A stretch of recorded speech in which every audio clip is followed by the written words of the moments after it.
Hello, and thank you to AFSIC for hosting us today, and I'm very sorry not to be with you in person. It's really wonderful to see so many of you here to discuss the biggest challenges and opportunities facing Africa today. I recently returned from my first visit to Southern Africa in my new role as Minister for Africa. And in South Africa, Lesotho and Eswatini, I was able to see firsthand and hear firsthand about the impacts of COVID-19 pandemic and climate change.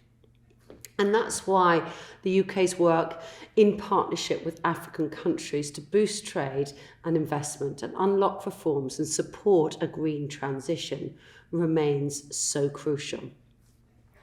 Before entering politics, I was sitting where you are now. I was a banker, and I know from my own experience how hard it can be to raise funding for infrastructure in African countries.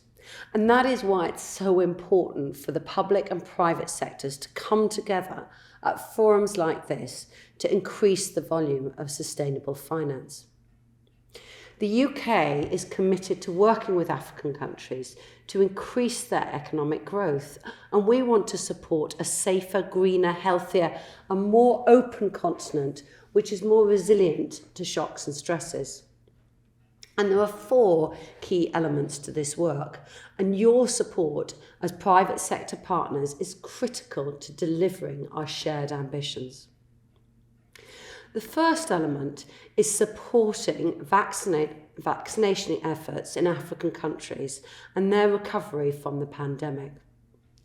The UK is one of the leading donors to COVAX. It's helped 47 African countries to access around 65 million vaccine doses. And we've also donated more than 6 million vaccine doses directly to African nations and have pledged to deliver 100 million doses across the developing world by June of next year. We've also supported vaccine manufacture in Africa, especially through technical support and advice. We are helping to ensure that vaccines reach those who need them most. But we're also supporting economic development in African countries and creating jobs. Through our 100% shareholding of CDC, a development finance organisation, the UK is supporting companies that are boosting the economies and developing and development of African countries.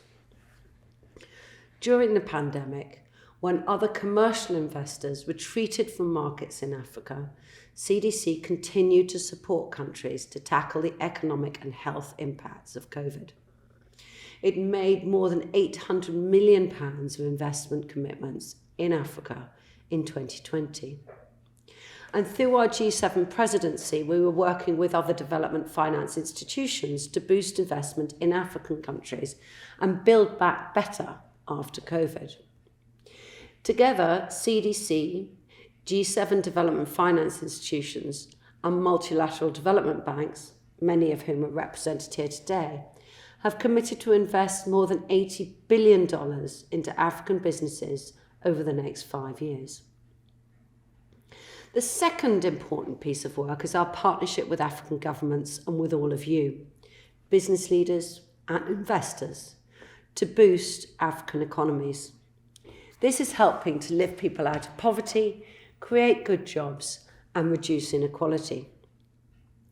At the UK Africa Investment Summit in January of last year, which many of you participated in, we laid the foundations for new partnerships between the UK and African nations based on trade, investment, and shared values.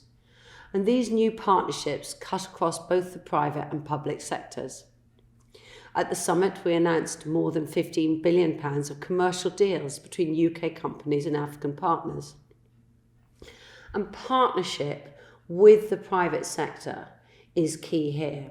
And the City of London has a huge role to play as the global gateway for sustainable international investment. In 2020, African issuers raised $17 billion on the London Stock Exchange, and London is supporting Africa's green finance ambitions. Recently, Egypt became the first sovereign green bond issuer from Africa to list in London, attracting strong demand from global investors and raising $750 million.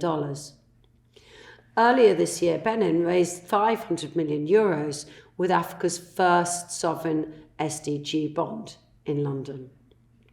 A total of 128 African companies operating across more than 25 African countries are listed on the London Stock Exchange, more than any stock exchange outside of the continent. And it's great to see some of those companies, such as Investec and EFG Hermes, here today. The UK government is also supporting Deal Room, which is currently working on more than 100 deals. It's looking to match African capital seekers with UK investors, helping to mobilise private investment in sustainable projects across Africa. For example, with support from Deal Room, Infraco Africa, who are also here today, are involved in the development of the Corbeti geothermal. This is one of the first privately developed, owned and operated geothermal independent power producers in Ethiopia. With the African Development Bank estimating that infrastructure needs in Africa are $68 to $108 billion each year, investment in this area is critical. And that's why our UK credit agency, UK Export Finance, has supported £5 billion worth of major infrastructure projects in Africa in the last decade. Examples include upgrading Kumasi Teaching Hospital in Ghana, creating 750 beds for maternity care. UK Export Finance provided £2.3 billion of guarantees and loans in the last financial year alone. Furthermore, we're determined that our financial sector will be at the forefront of technology and innovation in the 21st century. Alongside investors such as Catalyst Fund, who join us today, we'll continue to support the digitalisation of financial services as a means of enabling greater financial inclusion in African countries. Advancing financial inclusion is an effective method of achieving sustained poverty alleviation and inclusive growth, strengthening the financial well-being and resilience of individuals, equipping them to better prepare for and manage shocks. As I've set out, we're focused on ensuring we can help to unlock greater levels of private sector financing into Africa. And as part of this, the UK government has championed impact investment for over a decade. In our G7 presidency year, the UK government supported the Impact Task Force, a financial sector initiative made up of leaders in the global impact investing market.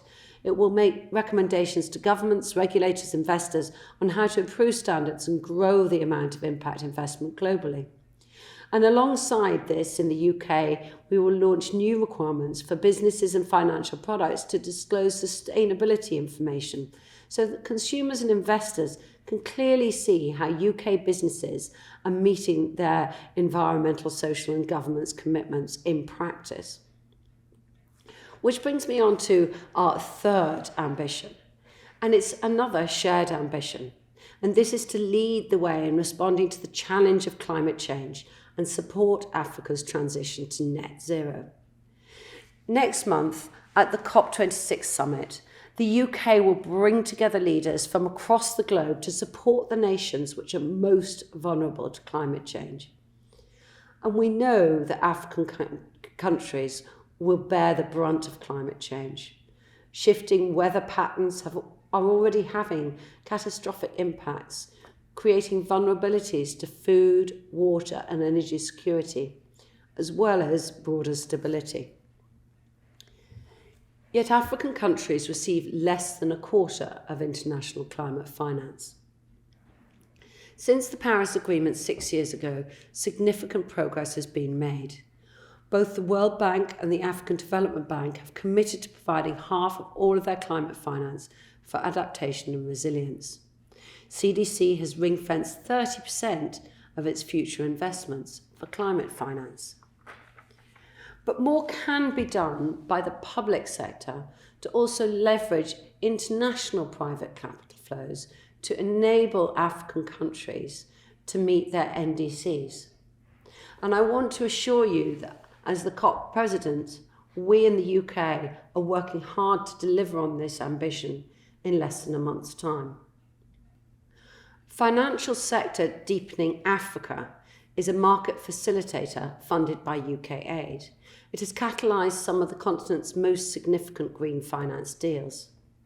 This includes the first sovereign green bond in Nigeria, and together with the Private Infrastructure Development Group, in which the UK is the largest shareholder, FSD Africa catalysed the issuance of a green bond by Acorn Holdings, which raised $42 million for the development of low-carbon residential buildings in Kenya.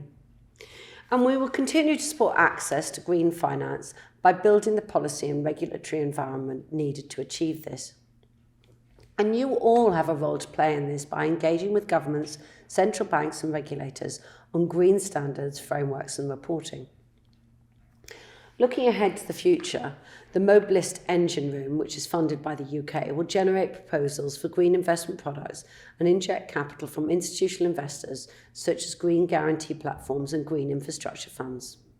And alongside this, the Green Finance Transactions Accelerator, which is delivered by FSD Africa, will support more innovative and complex green transactions. And this includes building a market for microcarbon credits through the innovative new digital platform 4RD, which is on display here today. Green infrastructure is essential if we are to meet climate goals, especially in rapidly expanding cities. And that's why we're supporting African governments to develop, procure and finance more climate resilience infrastructure projects. This includes supporting transport and urban planning in Lagos and green building technology in Nairobi, which will reduce emissions and increase resilience to climate change. It's also very important that industry in Africa is geared to support our net zero ambitions. Key sectors like cement, fertiliser and steel producers must radically reduce their emissions, and upfront investment is also needed from investors like you to make that happen. The UK is also keen to support African countries in improved technology, such as carbon capture and storage, and to help develop new regulation, such as carbon pricing. Firms such as Mazi Mobility, an electric motorbike producer in Kenya, are demonstrating that there are real commercial opportunities right now for investors in green manufacturing in African countries. This includes work for their Independent Impact Task Force, which was set up under our G7 presidency, which will work towards a sustainable and inclusive recovery from the pandemic. Finally, but just as importantly, flourishing economies must be underpinned by quality education, particularly for girls. This is one of the smartest investments we can make. If all girls were completing secondary education by 2030, the GDP of developing countries would be boosted by 10%, according to a recent report from Citi's Global Insights team. And as part of our commitment to 12 years of quality education for every girl, we co-hosted the Global Education Summit with Kenya in July. We made our largest ever pledge of £430 million to the Global Partnership for Education Fund, and the summit raised over $4 billion, delivering the single biggest financial boost to children's educational opportunities in history. We're also trying innovative ways of mobilising private finance to boost education. For example, in partnership with the Government of Ghana, we're launching a fund that will pay up to £22 million to improve opportunities for 1,200 primary school children. It will also help to get 75,000 out of school children back into education. These are just some examples of the exciting and dynamic partnerships we're building to secure a green and more prosperous future for Africa and the UK. Over the next 2 days, this forum represents a great chance to connect, to share ideas, and to seize opportunities. I hope you have an excellent conference, and I can't wait to hear the results.